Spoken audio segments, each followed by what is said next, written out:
The second technique in the Kempo Karate for Christ Yellow Belt curriculum is missing the mark.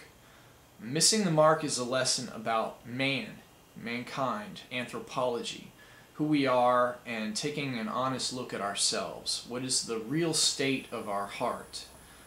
Again, we hear a lie from our culture all the time that man is at his core, at his heart, basically good and even perfectible, and given enough time that we as a species are evolving in the area of morality.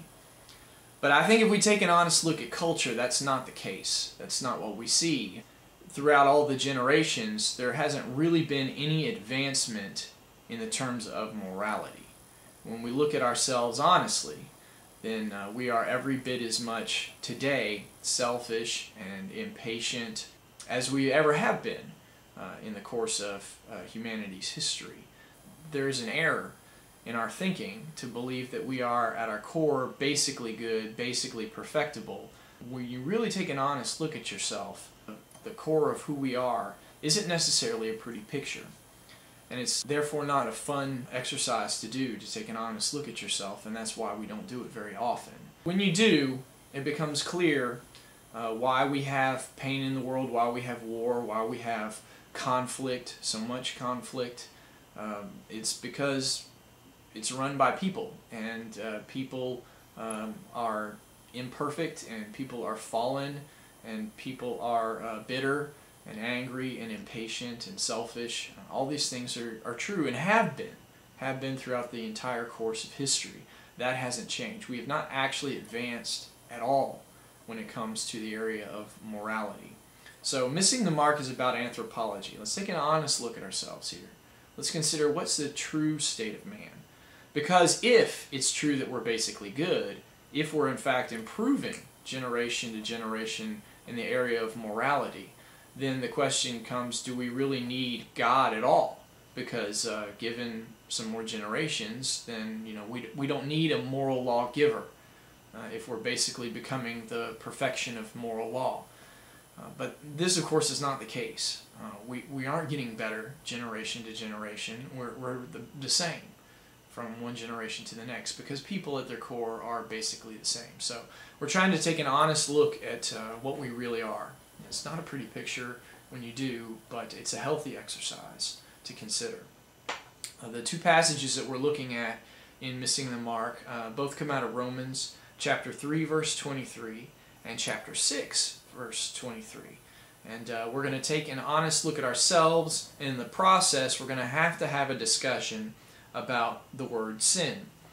Not a very popular term for today, but it's a necessary term for us to discuss. We need to really identify it and really define it. Be real clear on what this idea of sin is as we attribute it to all of us. When we cause sin, who are we sinning against? Things like that. It's important to have an understanding if we're going to move on from there to have a discussion of what it means to be freed from that sin.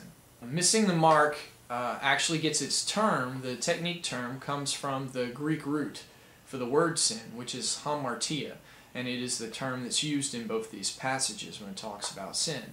And this is actually a term from archery. When you're doing that, you're aiming for a very small, about a quarter-size bullseye. That's your mark. So to hamartia is to miss that mark. And you can take someone who's a seasoned archer and shoots very well, dependable, and they can still miss the mark. They might come very close, but anything that's not that perfect shot right on that bullseye is a hamartia. It misses the mark. You could also have somebody that's never picked up a bow before, and they can load an arrow, draw it back to fire it, and miss the target completely and kill a bird or a squirrel somewhere off to the side. And that, of course, also would be a missing of the mark. That would also be a hamartia. So it doesn't matter whether it's a big miss or a little miss in terms of trying to hit this bullseye. When you miss that quarter-sized target, in either case, it's a hamartia. So when Paul discusses it here in Romans chapter 3, verse 23, he says, "All have sinned and fallen short of the glory of God." When we consider all have sinned, that means everybody. That means there's nobody that gets a pass on this. Well, there'll be one person who had lived a life without sin, and we'll get to a discussion on him as well. But as far as you and I are concerned, we're all in this boat together, that we have all missed the mark here. So the next question that comes from that is, well, what's our mark? What's our target? What's that quarter-sized bullseye that we're trying to hit? The verse goes on to say, all have sinned and fallen short of the glory of God. So this verse also defines what that bullseye was that we missed. Our mark in this case was the glory of God, which is a euphemism for His holiness. That there's a holiness that's expected within our lives. And we miss that. We offend that. And every time we offend that, we've missed the mark and we have sinned against God. So everybody has done this. We're all guilty. We're all guilty together. We've all missed the mark and fallen short of God's holiness in our lives. The other passage I want to look at is Romans chapter 6, verse 23, and it says, the wages of sin is death, but the free gift of God is eternal life through Jesus Christ our Lord. Now we have a cost for sin. Sin comes at a cost. It's going to cost us our lives. All of us at some point are going to die. We're all kind of headed there moment to moment every day. And death has come at the cost of our sin, missing that mark there. The term for death used here is thanos, and it means to separate here. So sin causes this separation in our lives here. And at some point that ultimate separation comes in the form of your spirit or your soul being separated from your body. And when that happens, the body shuts down, stops working, and you're dead, right? That spirit and that body are separate now. But at the same time, your spirit can be separated from the Spirit of God as well. In fact, many of us walk around and live in that condition, that we are spiritually dead. We are always separated from God. We don't think on what His moral laws are or our own sins. We don't consider ourselves with any of this stuff. We just kind of live day to day in our own story.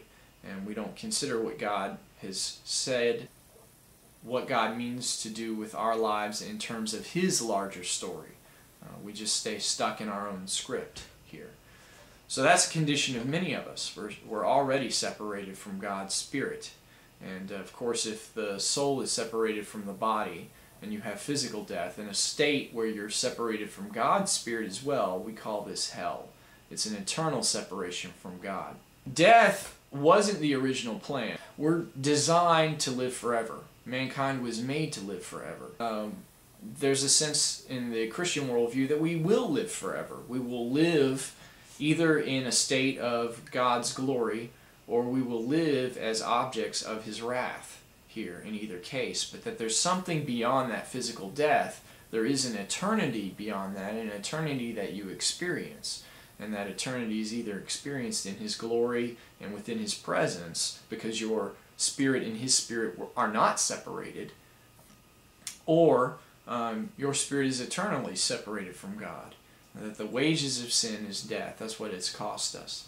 The rest of that verse goes on to say, but the free gift of God is eternal life through Jesus Christ our Lord. So this passage that starts with death, the wages of sin is death, ends with a message of hope about life. That you can have life, you can have your spirit restored with God's Spirit in a way where it's eternal. That eternity is an eternity where you're in fellowship rather than where you're separated from God's Spirit. But that only comes through Jesus Christ our Lord. One person who has lived a life without sin now comes to the forefront as the source of our own salvation.